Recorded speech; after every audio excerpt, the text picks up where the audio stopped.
Magandang araw sa lahat.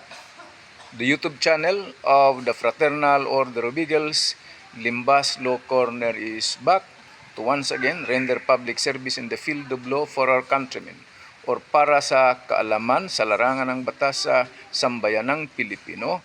Brought to you by the Limbas Marangal Eagles Club of the Eastern Rizal Region 2 sa pamamagitan ng inyong lingkod na isa na mga abogado at isang propesor sa maraming law school sa ating bansa.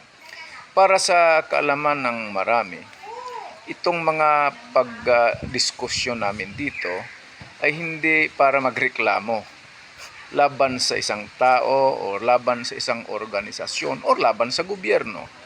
Kung sakali ang diskusyon namin ay parang reklamo, hindi yon reklamo.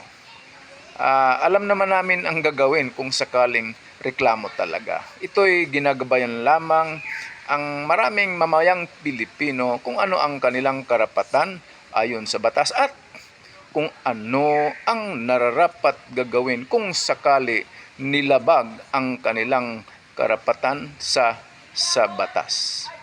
Okay, sana nakatulong itong aming diskusyon ngayon, maiksing diskusyon para sa sambayan ng Pilipino na ipinagkaloob sa inyong lahat ng Limbas Marangal Eagles Club of the Eastern Rizal Region 2. Maraming salamat at magandang araw sa lahat.